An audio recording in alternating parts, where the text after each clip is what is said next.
그래서 오늘 할 내용은 서비스 디자인의 실제 디벨롭먼트 단계, 개발 단계에 대한 이야기를 갖다가 좀 진행을 하고, 오늘 강의 진도가 채 안 나가게 못 나간 부분은 목요일 날 우리 수업 시간에 다시 보충해 가지고 진행을 갖다 하도록 하겠습니다. 자, 우리 전체적으로는 인터랙션 디자인, 서비스 디자인에 대한 인터랙션 디자인 얘기를 갖다 먼저 하고요. 그 다음에 서비스 프로토타이핑으로 프로토타이핑 종류라든지 그 중에서 가장 간단한 프로토타이핑으로 퓨처 헤드라인을 어떻게 뽑는가에 대한 이야기를 갖다가 나누도록 할게요. 자, 그래서 우리 지난 주서부터 이렇게 쭉 보면은 서비스 프로포지션, 밸류 프로포지션 얘기를 갖다 했고요. 그 다음에 실제로 그걸 갖다가 터치포인트로 화하기 전에 그 블루프린트하고 그 다음에 유저 저니 맵을 갖다가 만들어내는 것까지를 지난 시간에 우리가 강의를 했어요. 과거에는 저니 맵이나 블루프린트 같은 게 그렇게 익숙하지 않았지만 지금은 이런 저니 맵이나 블루프린트를 갖다가 다른 기관이나 수업에서 많이 다루고 있기 때문에 여러분들이 그걸 갖다가 진행하는데 이렇게 큰 어려움은 없을 것 같아요. 그래서 그 해당되는 사항들 우리가 봤고요. 그 다음에 이제 서비스 프로토타입으로서 이제 실제로 우리가 어떤 큰 시스템 또는 서비스를 갖다 만들기 위해서 이 프로토타입을 만들어 본다라는 게 우리 이 서비스가 가지고 있는 특징에 여러 가지 측면에서 굉장히 잘 어울려요. 그러니까 우리 서비스가 가지고 있는 특징 중에 하나로 얘기를 했던 게 눈에 안 보이는 거 얘기를 했어요. 그러니까 눈에 안 보이다 보니까 실제로 서비스를 만들어 놔도 그 서비스가 도대체 어떤 서비스인지에 대한 그런 이해나 또는 개발팀 간의 팀들 간의 어떤 의사소통이나 이런 게 되게 어려운 거예요. 그렇기 때문에 그런 측면에서는 얘네들 갖다 뭔가 구체화 시킬 수 있는 그런 방법이 필요하고, 이제 그런 구체화 시킬 수 있는 방법 중에서 제일 중요한 컴포넌트를 우리가 프로토타이핑 얘기를 해요. 그래서 이 프로토타이핑이라고 하는 거는 눈에 보이지 않는 사용자 경험이라고 하는 건 눈에 보이지 않는 거니까 그게 어떠한 형식으로든지 사용자에게 다가서고 만들어지고 만져지는 그런 모습으로 보여지는 것. 이제 그거를 통해서 비록 서비스 그 자체는 눈에 안 보이지만 서비스를 갖다 사용하는 과정에서의 부산물들을 통해서 우리 서비스가 이런 서비스구나 하는 것들을 갖다 구체화하는, 그리고 그걸 가시화하는 방법으로 많이 사용이 돼요. 그래서 그런 서비스 프로토타이핑을 갖다가 이제 들어가기 전에 이 서비스 디자인과 프로토타이핑과 밀접하게 연관된 게 인터랙션 디자인이에요.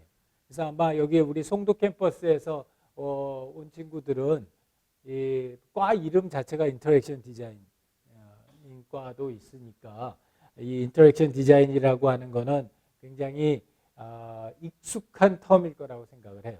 익숙한 텀일 거라고 생각을 하는데 실제로는 이 인터랙션이라고 하는 게 이것 자체도 굉장히 애매모호한 개념이다 보니까 상당히 구체화하기가 어려워요.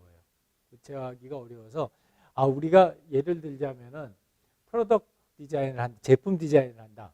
그럼 뭘 만들어야 되는지 아는 거예요. 내가 의자를 만들겠다, 체어를 만들겠다. 그러면 엔드 프로덕트가 뭔지가 명확한데 인터랙션을 디자인한다. 그러면은 이게 눈에 안 보이는 거예요. 눈에 안 보이는 게 인터랙션 디자인을 한다는 게 도대체 어떤 의미일까? 뭘 갖다 했었을 때 인터랙션을 갖다 디자인한다고 할까? 이런 게 구체화되지 않는 경우가 많아요.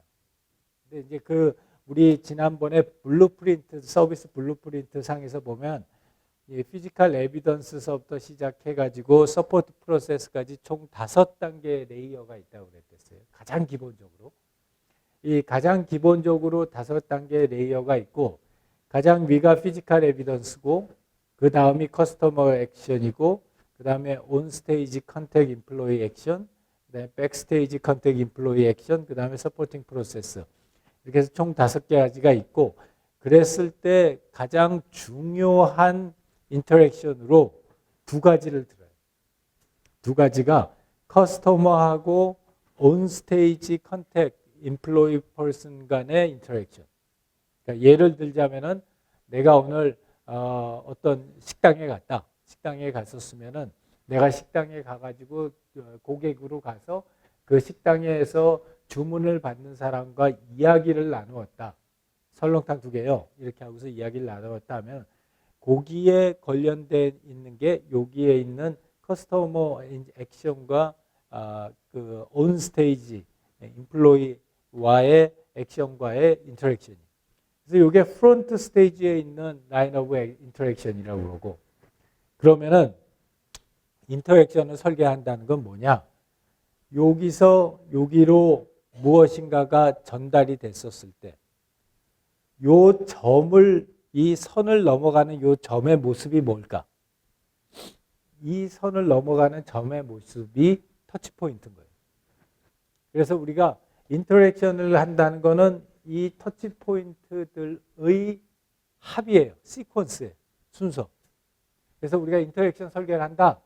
그러면은 어떤 사용자와 그 다음에 그 사용자를 대응하는 인플로이가 어떤 타임 시퀀스에 따라서 어떠한 이 터치 포인트들을 발생시키면서 진행되는가를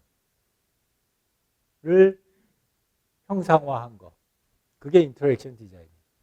그래서 우리가 보통은 인터랙션 디자인을 할 때는 이런 프론트 엔드에 있는 프론트 스테이지에 있는 인터랙션 디자인을 갖다가 주로 얘기를 해요. 그리고 이 프론트 스테이지에 있는 인터랙션을 가지고서 그 기본적인 전체 시스템의 아키텍처를 짜요. 그래서 우리가 보통 이렇게 뭐 시스템을 만든다, 서비스를 만든다 그러면 얼핏 생각하기에 이 서포트 프로세스서부터 만들 것 같은데 실제로는 이 커스터머의 액션과 온스테이지 컨택 인플로이의 액션 사이에 어떠한 형태로 주거니 받거니가 있었는지, 그리고 각각의 주거니 받거니가 있었을 때 실제로 터치포인트의 모습은 어떤 모습인지를 갖다가 만들어내는 거. 그게 인터랙션 디자인이다 라는 거고요. 근데 인터랙션이 하나가 더 있어요. 하나 더 있는 건 뭐냐면 이거는 이제 엑스터널한 인터랙션이에요.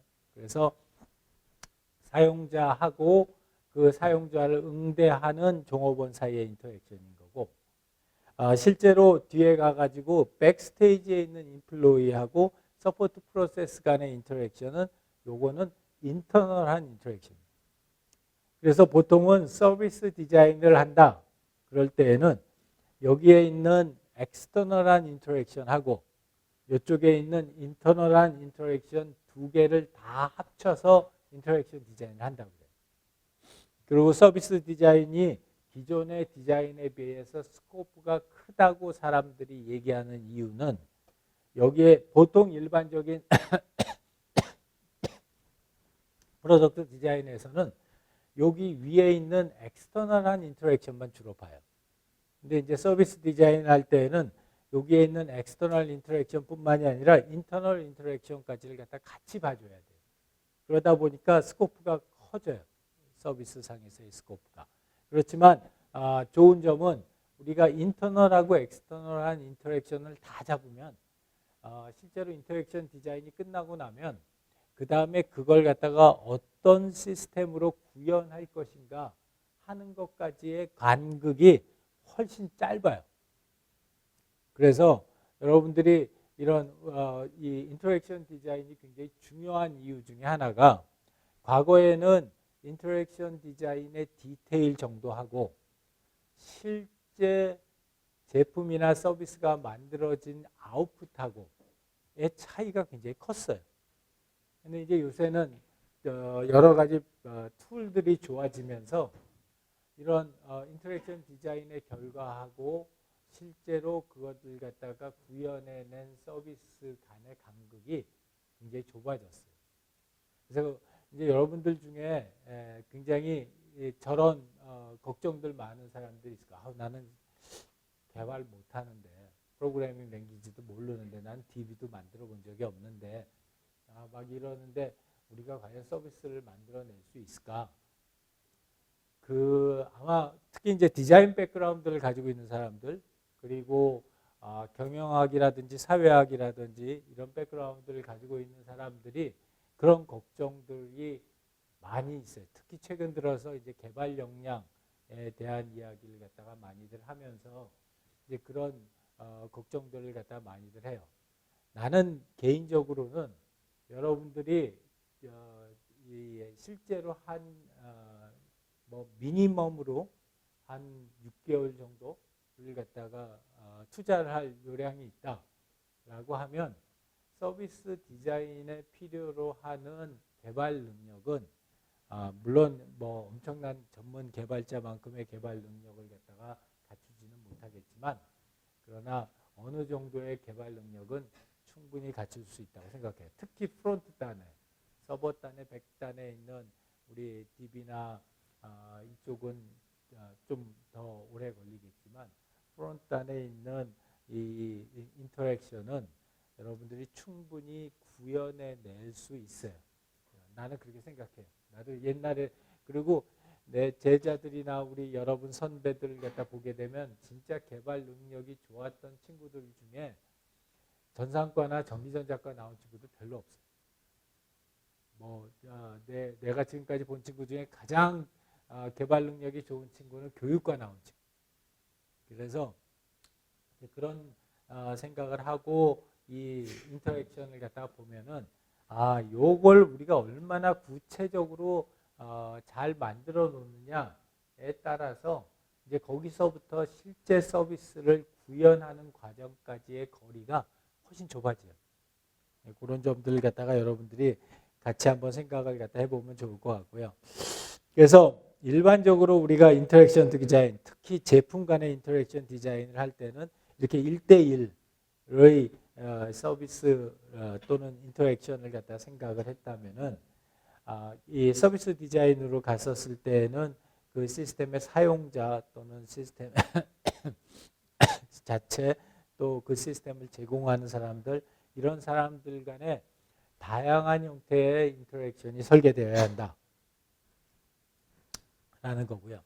그래서 우리 이런 과정들을 갖다 이제 전부 다 합쳐 가지고 서비스 디자인과 인터랙션의 차이를 갖다가 얘기를 하고 그리고 이 실제 서비스 디자인에서 이런 상호작용이나 복수적인 상호작용이 워낙 이제 복잡하니까 여기 이제 세 가지인데요. 여기 앞에 있는 게 ID가 인더스트리얼 디자인, 프로덕트 디자인이고 IXD가 인터랙션 디자인이고 SD가 서비스 디자인이다. 이렇게 했었을 때 이 그래프를 갖다 지금 보게 되면은 이 머티리얼이나 프로세스나 딜리버러블 이 전체 차원에서 이렇게 비교를 해보면은 이 서비스 디자인이 복잡도 측면에서 그게 프로세스든 머티리얼이든 딜리버러블이든 어떤 거든지 간에 다 상당히 어려운 그런 또 복잡한 그런 양상을 갖다 띄우게 된다라고 보여지고요.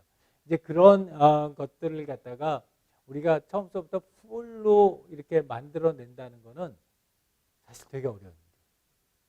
그리고 하다 보면은 제풀에도 많이 지쳐요. 많이 지쳐서 그렇기 때문에 이제 많이들 추천하고 또 나도 많이 추천하는 게 뭐냐면 프로토타이핑. 그러니까 프로토타이핑이라고 하는 거는 뭔가 구체적이고 그리고 적은 비용을 들여서 짧은 시간 동안에 뚝딱뚝딱 만들어낼 수 있는 그런 내용들이 이 프로토타이핑의 가장 핵심이고 나는 신봉자예요. 프로토타이핑. 그래서 완성도 측면에서는 정말 굉장히 허접해도 좋으니까 뭔가 실제로 돌아가고 있는 그런 아웃풋을 갖다 함께 좀 봤으면 좋겠다. 항상 그래요. 우리 대학원 리서치 팀 미팅 할 때도 우리 이제 말로만 하지 말고 실제 아주 작아도 좋으니까 풀 프로세스를 갖다가 보여달라라는 얘기를 해요.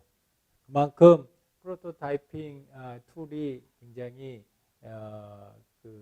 중요하고 요번에 갔던 카이 컨퍼런스에서도 이제 많은 논문들이 옛날에는 논문을 쓸 때에도 우리가 실제로 시스템을 구현하지 않고 그냥 있는 시스템을 사용해보고 그 사용 후기를 얘기를 하는 식으로 갔댔어요. 근데 이제 요새 트렌드는 죽이 됐든 밥이 됐든 일단 프로토타이핑을 가지고 관련된 서비스를 일단 만들고 그 다음에 실제로 사람들이 그걸 갖다가 쓰는 과정을 관찰하면서 그 다음 단계로 넘어가는 그런 프로세스를 갖다 훨씬 더 많이 선호를 해요.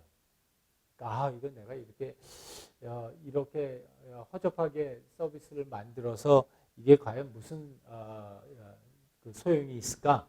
뭐 이런 생각이 들더라도 실제로 여러분들이 그거를 만들어 보면은 거기서부터 그 다음 단계로 생각을 정리해 나가는데 너무나도 큰 도움이 돼요. 예를 들어서 설명을 갖다가 한다면은 우리 지난번에 수업 시간에 얘기했던 세미라고 하는 그 치매 예방하는 챗봇 서비스 같은 경우에 실제로 이야기가 나온 게 작년 9월 달에 나왔어요. 작년 9월 달에 나왔고 실제 사용자는 아니지만 오픈 베타로 클로즈 베타로 프로토타이핑을 완성한 게 11월 달에 완성이 됐어요. 그러니까 2달 걸린 거예요. 2달 걸려가지고 프로토타이핑 해가지고 실제 서비스가 나왔고 이제 거기서부터 굉장히 다른 문제들을 또는 더 재미있는 이슈들을 다루게 돼요. 그러니까 이게 처음에 카톡 메신저 카톡을 가지고서 그런 어떤 롱텀의 그런 헬스케어를 해줄 수 있을까? 이런 게 굉장히 의심스러웠었는데 우리가 이제 그걸 갖다가 카톡으로 실제 엄청 허접하고 뭐 하여튼 오류도 많이 나지만 그런 것들을 갖다가 만들어 놓고 나서 보니까 그 다음 단계에 우리가 뭐를 해야 할런지가 훨씬 더 뚜렷하게 보입니다. 그래서 12월 1일 날 1차 프로토타이핑을 만들고 1월 달에 또 2차를 만들고 3월 달, 4월 달에서 결국 5월 14일까지 해가지고 5월 10일이죠. 5월 10일까지 해가지고 한 5차 정도 되는 프로토타이핑을 만들었어요. 이제 그러면서 이 실제 서비스의 완성도도 높아질 뿐만 아니라 이제 실사용자를 대상으로 해서 우리가 서비스를 제공하기 시작하면서는 전혀 예상치 못했던 그런 아이템들이 나오기 시작을 하는 거예요. 그걸 갖다가 우리가 아무리 미리 열심히 생각한다고 해도 시스템 프로토타입이 없기 전에는 정말 생각하기 어려운 거예요.